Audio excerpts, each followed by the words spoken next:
Welcome to the Inspired Business Leaders Podcast, brought to you by Inspire Wealth, bringing you interviews with top business professionals, empowering you to understand our current business climate and the successes and struggles other business professionals have overcome. Here's your host, Nick Boer.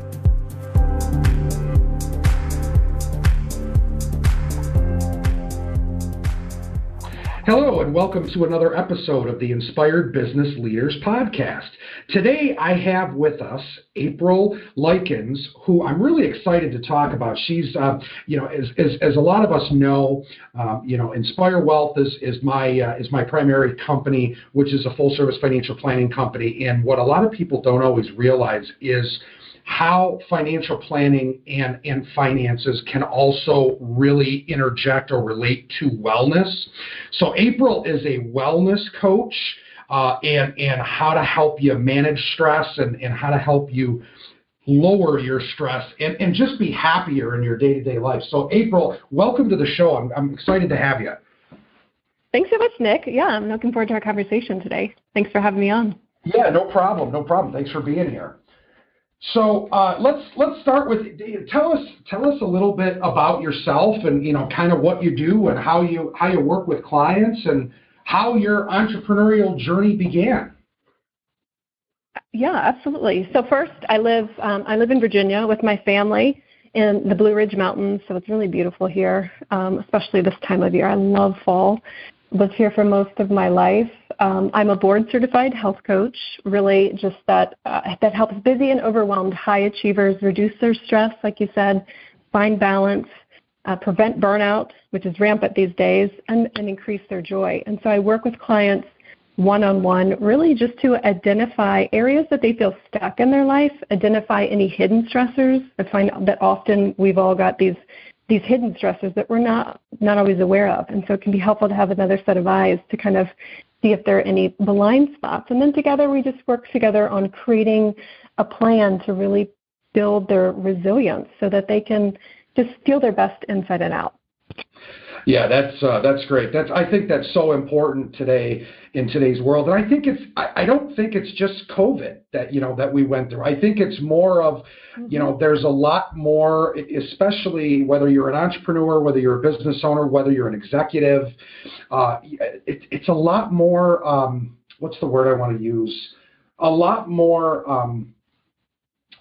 it's just a lot more required of your day-to-day job and your day-to-day life than maybe things might have looked like 15, 20 years ago, where demanding. I couldn't think of the word. A lot of jobs and careers are just a lot more demanding than they used to be. And you're absolutely right. Burnout has become a lot more common. I mean, I've seen, even in my own practice, so many clients that, once they've done something and they're an executive or they're a corporate high, middle management and above, they get, 20 years in, 25 years in, they're in their mid to late 40s or even approaching 50. And they're just looking at me and like, how do I do something else? Like, I can't do this anymore. And I don't, financially, I don't want it to impact me, but I got to find something else I can do that I have more fulfillment and more work-life balance. Yeah, I think you hit on something really important, and it's something that I talk about often, but I joke about too. It's like, I wish we could go back to the 90s, when life was simpler and people could not get a hold of you in 50,000 different ways. And I think it's that constant multitasking, switching, between Slack and email and text messages and apps and all the things, that are bombarding us day in and day out, that's part of the problem of burnout. And then there's also this misconception that burnout is this syndrome that just happens to you, when in reality, burnout is kind of a series of small things stacking up over time.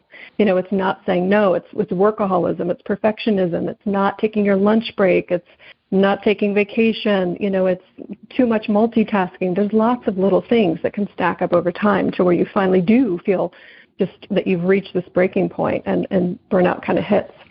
It's interesting because I'm listening to you say, like, and multitasking and email and text, and I'm like, oh, okay, it sounds like you're talking about me, because my wife jokes about it all the time. I mean, look, I love my wife to death, but that she's been really a godsend with the kids and everything all these years. And there's just some things with my business she doesn't always get.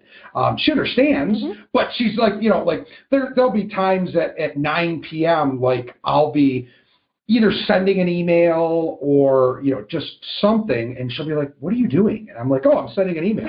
At 9 o'clock at night? Yeah, because if I don't, I'm not going to have time to do it during business hours. And it takes me 2 minutes. And then I'm done. Yeah. I had a client text me at 7 a.m. last week. And I'm texting her back. She's in my age demographic, has teenagers and, runs a business as well as has a full-time job. And like we talk about, trying to get to the point in the next 5 years to be able to walk away from her corporate job and be able to just do her full-time business that she's growing right now. So it's interesting because my wife looks at me and she's like, what are you doing? And I'm like, oh, I'm texting a client. Client texted me. At 7 a.m.? I'm like, yes. And sometimes my wife will be like, well, why don't you text them in a little bit when you get? I'm like, because it's sitting right here and then it's off my to-do list. I don't have to worry about it. Like, literally, it took 5 or 10 minutes of my morning and I'm done. Yeah. So it's interesting. So. It is, and interestingly, studies show, too, that multitasking really is a myth, and it leads to that, so think of it this way. I often talk to clients about it like this. It's kind of like daily we've got 2 jars that we're pouring into. We've got a burnout jar and we've got a resilience jar. And those little things, those little habits, like I was mentioning, that we're doing over time is kind of pouring into that burnout jar. Now, you can counter it with other resilience tools, with going outside and getting some fresh air, taking a break, getting some movement, getting high-quality sleep, doing some mindfulness. There's ways to counter that, too. But yeah, it sounds like your wife's a great accountability partner, too, and she kind of keeps you in check. My husband does the same thing because I'm prone to workaholism, and that's part of my story and my burnout, too, and he's a doctor, and he's been so blessed that, like, when he's off work, he's off work. There is no one ever coming after him. And so I envy that at times, I guess, that he has that. It's wonderful. But, I fight that same tendency of, like, I'll just respond to one more message, one more email. And he'll say, really? Do you need to do that right now, too? So it's great that we both have 2 people in our lives that can keep us in check. For sure. No, I completely agree, because one of the other things I was gonna comment on, too, is that I can absolutely imagine there are so many people out there that are doing things like what I do, where I'm nonstop, I'm always emailing or texting, but they're not doing the resiliency things like I know I do. Mm-hmm. We have a cottage up north, and anyone that knows me, including clients, know, hey, if it's any time between about mid-May to about early to mid-October, like, I don't work many Fridays. I never work a Friday in the summer. If you need to talk to me on a Friday for whatever reason, it's fine. Just text me and we'll coordinate something, but that I'm going to be up north.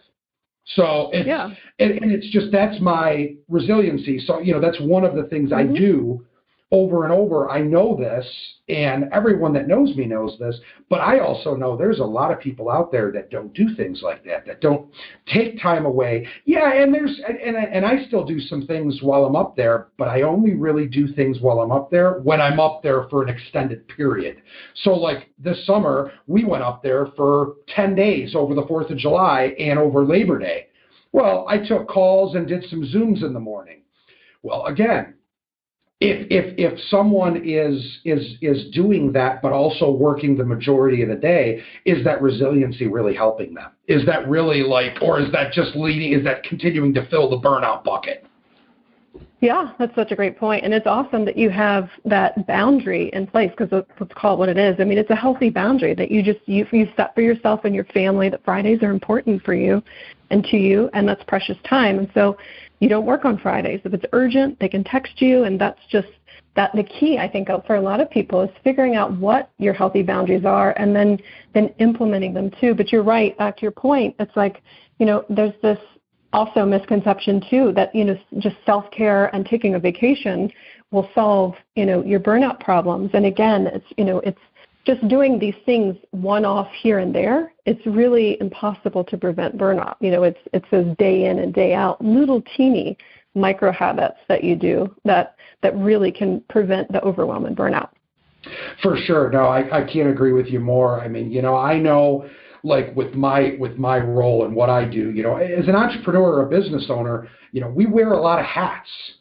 So, I mean, we do a lot of things, and you have to be a good multitasker. If you're not, you are not going to be successful in business more than likely, unless you're delegating pretty quick.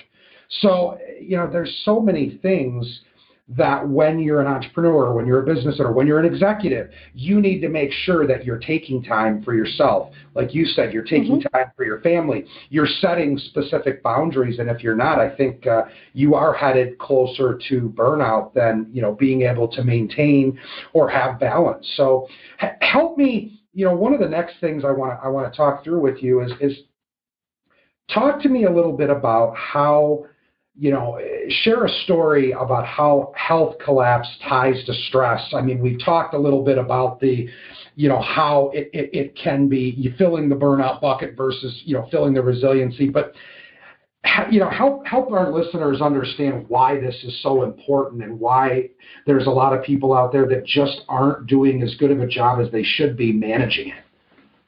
Yeah, definitely. And one last thought to what you said, I think for entrepreneurs, there's this fine line between running a business and, if we're not careful, the business running you, where you feel like you're constantly working, 24/7. And the reality is we're not a 7-Eleven, but it feels that way at times if you're not careful and you don't have those healthy boundaries in place. But, I know we were chatting a little bit before we hit record, and it's just interesting to me that, even before the pandemic hit, and it's, of course, exacerbated burnout and stress and all of that, the World Health Organization had dubbed stress the health epidemic of the 21st century. So it was already out of control, leading to just so many different things that we don't want, from, high blood pressure and heart disease to type 2 diabetes. It really dysregulates your immune system, which we don't want right now. Right. It can tear up your mental health. It can lead to disease and cancer and all kinds of stuff too. And, chronic stress is really just one of those things that it permeates all areas of your life. It doesn't just, aggravate your work. It bleeds into your relationships and your outlook and your joy and all those things too. And so for me, my story of hitting burnout really happened years ago after my father died. And so it was really before. He was diagnosed with cancer really early at 49, a really aggressive prostate cancer, and they gave him a 50-50 shot then. And so it was very advanced. And it was a devastating diagnosis for all of us. He was awesome, super amazing dad. We were close. He was kind of a friend and a mentor and a guide and a coach, all the things too. So at that point, that's really when I got really deep into health and wellness and trying to figure out, what is causing the rise in all of these diseases that we're seeing. And a lot of it really links back to chronic stress. And so together, he and I revamped our lifestyles and diets and really just began eating healthier and having a much healthier life overall. And looking back, I really believe it helped to prolong his life. And I'm so thankful for that. And so I made all these great changes, and then he died. And it's like I just didn't want to feel all the feelings that I was feeling. And I reverted back to my old ways of coping with things. And that for me turned into throwing myself back into workaholism. And I think, that's something that a lot of people can relate to. When we're feeling things and we're going through hard things in life, that you don't necessarily want to fully feel, it's really tempting and it's really easy to turn to things like food, alcoholism, or too much alcohol shopping, Netflix. That can get out of control and turn into a, all-day binge fest if you're not careful. Workaholism. And so for me, workaholism was the bad habit that I really slipped back into. And so I started, working again till like 1 and 2 o'clock in the morning. I wasn't eating consistently. I wasn't working out consistently. I just wasn't taking care of myself. And for me, that ended in a total health collapse. So I ended up going to the Caribbean and coming back nearly bedridden for about a year and a half. And so there was a whole slew of things that happened for me, and it took years really for me to pick up the pieces. Now, my story is a little more extreme, but again, as I stated, there's so many things that if we're not careful, like I mentioned, heart disease, type 2 diabetes, all that stuff, high blood pressure, that chronic stress can really cause if we're not paying attention kind of to the warning signs. And my heart really is that, my story is extreme, and I love talking about this subject. I'm so passionate about it because I really don't want people to have to go through the dark period that I went through in my life because of, some of my choices and the workaholism. Yeah. Yeah, no, and I think that's such an important point that you made. Interestingly enough, I will tell you that some of my kind of wake up moment or the aha moment, realizing that we don't know how long we have, and to spend more time with family and create living memories and those types of things, was actually when my dad passed away. And my dad actually passed away of cancer as well. He had pancreatic cancer and was in his mid-60s. So also young, not as young as your dad, but also young. So I will tell you I give you a lot of credit personally, April, because a lot of people don't always recognize when that moment in their life happens to where they need to make changes and they need to spend more time with family and make adjustments so they can be here over the long run. And it sounds like you've done a lot, and a lot happened to you. Obviously, your story was very serious, but I mean, you've done a lot of things to make sure that you are going to live a comfortable and well-balanced life. And that's good. And I think it's great that you do have a husband that puts you in check at times and says, hey, wait, hold on. Do you have to send that email right now? Because you're prone to workaholism. Right. Yeah. And it's so right that for a lot of people, it's that wake-up call that we just don't think about. I think we just naturally kind of feel like we're invincible and we're going to live forever until life hits you and something happens. And that's when you really kind of realize, okay, you can become a victim or you can become a victor to whatever you're going through in life. You can let it consume you and overtake you, or you can rise above it and grow through it and become a better person. And you, like you said, you really realize that this life is precious. And if we're not careful, it can pass us by in a blink of an eye. Yeah, no, I couldn't agree more. Couldn't agree more with you. I think that's great. I think that's really important for some of our listeners that maybe don't take stress as seriously as they should, or don't take work-life balance as seriously as they could. Let me kind of ask you. This is because I think this is important, and I'm going to kind of intertwine these last two things that I want to touch on before we start wrapping up for today. But so one, some of the tall tale signs that we're experiencing in stress on a negative basis. What are they, and how can stress affect sleep and energy and mood and behavior, and kind of intertwine those, and how that can negatively, or you can turn that into a positive and a motivator to take that and kind of turn it around. Like, I just want to kind of get your input on that. Yeah, so I have a lot of thoughts on that. And so I would say first, well, let's just even define what stress is, because there's good stress and there's bad stress. And, the negative stress is really, it's emotional unease. And the thing with it is it varies based on our perception. So it's why two people can have completely different reactions to the exact same stressor. So think of traffic. We've all been there. You're headed somewhere really important, and wham, traffic stopped, and you're not going anywhere. Yep. Person A can freak out, bang on the steering wheel, yell, have a massive stress response, and causing all of these things to happen physiologically. Person B can say, oh my gosh, this is stressful, and choose to do deep breathing instead, can listen to your podcast, Nick, like they can call their mom. There's a lot of different options. And so the really key point that I want listeners to take away, if you don't take anything away from this whole conversation, it's this, is that studies have shown it's not the stressors in our lives that are so dangerous and toxic to our health, but it's our perception of them. So the key is learning to respond to stressors in a way that doesn't damage and destroy our health. Because, again, stress is part of the survival mechanism. It's normal. It's our body's internal alarm system that's protecting us from harm. And it's really the thoughts and emotions that can activate that massive stress response in our body, of course, triggering the fight, flight, or freeze response and all of those other things too. So the thing with stress, signs to look out for, well, first, stress shows up in everybody differently. So we're also so individualized. But some things to kind of watch out for is, if you're mentally and physically exhausted all the time, you feel cynical about work, you're dreading it, that can be a sign. You feel like you have no time for yourself, you're feeling irritable, you're short-tempered, you're anxious, you're feeling really overwhelmed. Friends and family, you're hearing from them that, they feel like you're always working, you're working through lunch, weekends, vacations. And then there's physical signs too. There's a lot of physical signs. We touched on a few with like high blood pressure, your immune system's weakened. There's some mental health issues too, but headaches and insomnia can be really big signs of too much stress in your life. Chronic pain is a big one too, that really revs up when the stress response is higher, as do headaches.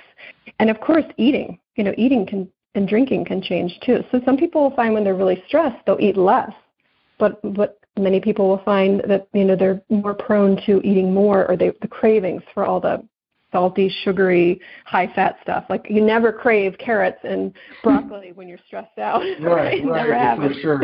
It just doesn't.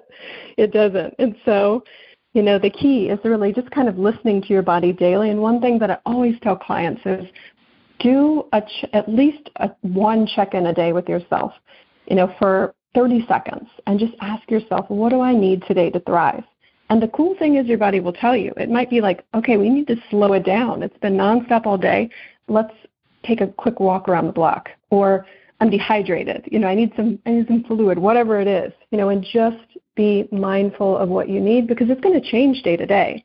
And the key is just being aware of how you're treating your body. Are you treating it like, a car that's out of alignment, where you're driving and driving and driving, and you're refusing to look at the engine light, and take it in, and instead, of course, over time, it'll tear up your suspension and the tires and the whole car, and it can lead to a breakdown. And the body's much like that. So it's really key to just check in with yourself. And it's so easy to do, to just take 30 seconds and say, what do I need today? To feel my best. And I also think a big thing, and I know this is how I am, especially because I am a go and doing multiple things, I think it's very important that, like you said, everyone's individualized, but I think it's very important that people find what works for them. Meaning, let's say that they take 10 or 15 minutes every day, whether it's the beginning of the day or the end of the day or in the middle of the day, and do some mindfulness or deep breathing. Whether it's, they're going to talk to one of their friends or their parent or, anything like that. I think once you get into that routine or that habit, it becomes a lot easier. I mean, I look at it as they say a habit takes at least a week or two to form. So whatever works. And because I think some things are easier for others to do. And we don't want everyone to stress about what to do to reduce stress. Right, exactly, 100%. And you're right, everybody's different. So I have clients that love meditation. I have one, she's hilarious, that she's multitask, and I think it's a great example of multitasking, but she likes to take baths in the evening. It helps with her inflammation levels. She has a lot of chronic pain and some autoimmune issues, and she meditates while she's in the bath. And she just jokes that she wishes she could stay in there all day because she feels so great. But that would not work for most of my other clients. They don't have that kind of time. They don't like baths. Some of them like meditation. Some of them don't. And so the key is finding, like we were talking about in the beginning, those resilience tools that work for you. And, some of the basic things are, high quality sleep. Again, it's making movement, a priority. It's just getting some form of movement daily. It doesn't have to be, CrossFit and running if that's not your thing. I mean, you can do yoga, you can do stretching, you just take a walk around the block. I mean, any movement has tremendous benefits to the body. The healthy boundaries like we were talking about, taking breaks, actually taking your breaks, and being intentional to block that time off in your schedule, a few times a day, and taking your lunch break instead of working through the lunch break, listening to your body, spending time in nature. There's so much studies that are coming out here the last few years on nature, and it's called rewilding and getting out in nature. And there's doctors literally around the globe that are prescribing nature therapy for people because there's so much benefit to just being outside for just 15 minutes, 20 minutes, and soaking in, the sounds and the sights and the smells and the vitamin D, and putting away your device for that time and just being aware of your surroundings. Of course, self-care practices that work for you too. And then you touched on a big one that's really, really connected to longevity. There's lots of long-term studies on that social connection, because we're wired for community.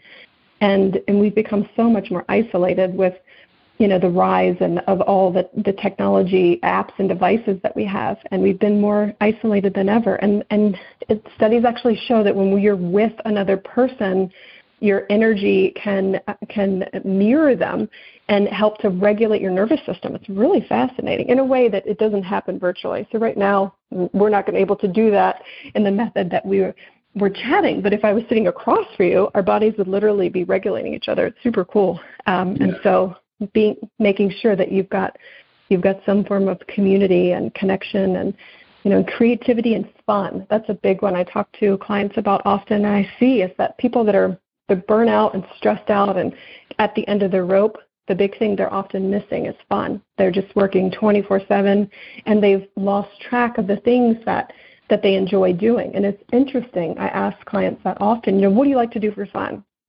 And most of them look at me like I have four heads. They have they can't even answer me. They're like, well, I go to the gym. And I'm like, that doesn't count. That's good. That's great self-care, but that's not fun. Well, I don't know, but the interesting thing is, and I challenge you to go do it. You ask any child what they like to do for fun, and they will rattle off like 15 things. They don't even hesitate. I like to play with my trucks, and I go outside, and I like to do this, and I play baseball, and blah, blah, blah. And they'll just tell you. But as adults, we lose track of those things that set our souls on fire, that are fun, that just pour into just making us feel alive, to feel created and connected and all of those things. So it's really important to make time for, pausing. And in that pausing, I talk about that often, that there's power in pausing, and that pausing is the antidote to burnout. It's slowing down, it's resting, and it's finding things that you enjoy doing. Yeah, I think that's all those points you just made are key. Is like you just the last one, finding things that you enjoy doing. I do think us as adults lose track of that. I really do. Especially, depending on the age of your kids, and you tend to interact with kids' parents, more than sometimes some of your own friends and that kind of thing. So, just being mindful of making sure you do have things that you do for yourself and things you do that you enjoy. And I think that's so important. So I couldn't agree more with that. So, April, I really appreciate your insight and everything that you've talked about while you've been on here, because I think it's so important in today's world, with as demanding as certain jobs and careers are, that everyone needs to know that they're not alone, and that you need to make sure you're being mindful and doing things that are going to help counteract with that filling the bucket of burnout, because it's so much more common nowadays than it was 5-10 years ago even. So it's so important. And I see often with the high achievers, the big one that they miss is sleep. That's the first thing I talk to most people about. Of course, how are your stress levels? And we look for the hidden stressors and those sort of things. But sleep is a big one. I mean, you can do everything else right, and if your sleep is off, you're not getting enough high quality sleep, it's gonna affect all areas of your life. It really is a superpower to feeling your best inside and out, and it's first making that a priority. And I've talked to so many high achievers that just they have to get over that obstacle first. It's like we've all heard those things since we were kids. You snooze, you lose. I'll sleep when I'm dead. That sort of thing too. But that's a huge one that will really catch up with you if you're not getting the 7 to 9 quality hours of sleep a night. Because there's, again, this misconception that, you're sleeping and the body's not doing anything. When, in fact, the body and the brain in some areas are even more active during REM sleep than you are when you're awake. And so it's repairing DNA, it's wiping memories and proteins in the brain that are linked to cognitive diseases. It's boosting your immune system. It's lowering your inflammation. The body is doing so many incredible things at night. But again, it's got to be something that you are willing to make a priority and set some healthy boundaries too around getting that high quality sleep. Yeah, that's definitely something. I mean, I get myself personally, I get a good amount of sleep. I mean, I'm usually around 7 hours-ish.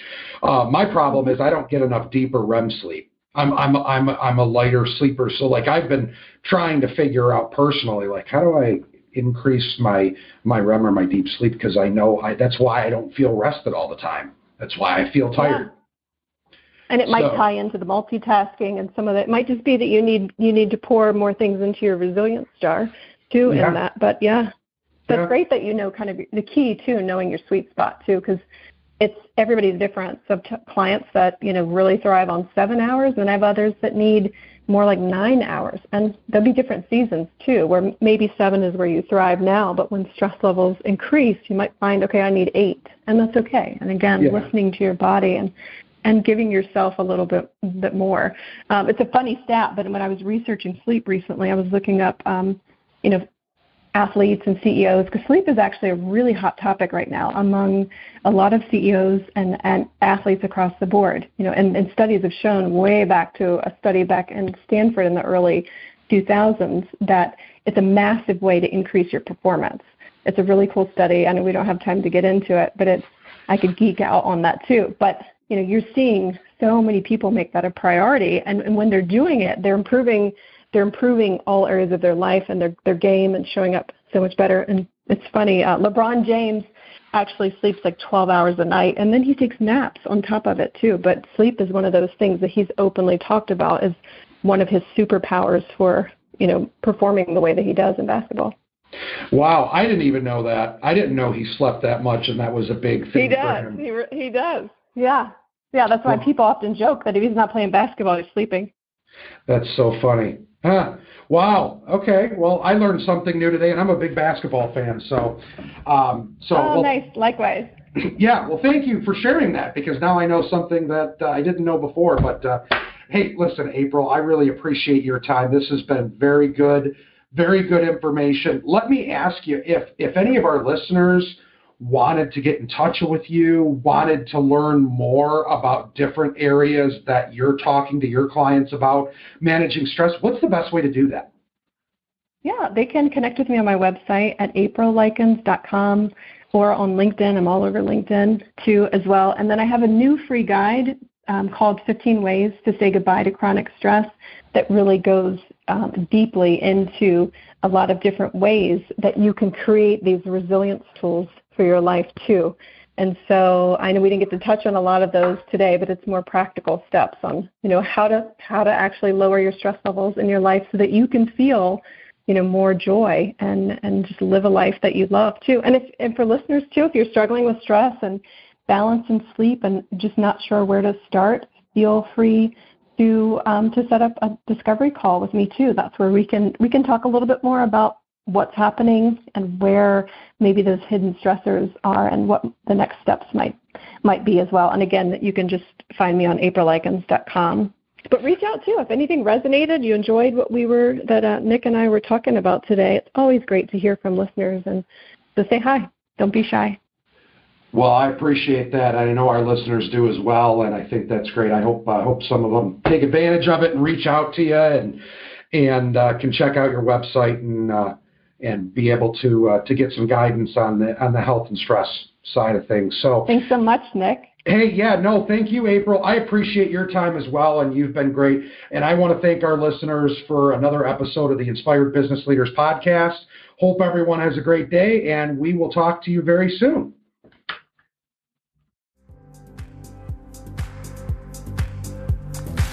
Thank you for listening to the Inspired Business Leaders Podcast, brought to you by Inspire Wealth. To learn more about the topics mentioned on today's show, or to listen to past episodes, visit www.inspiredbusinessleaderspodcast.com. Thanks again for tuning in, and we'll catch you in the next episode.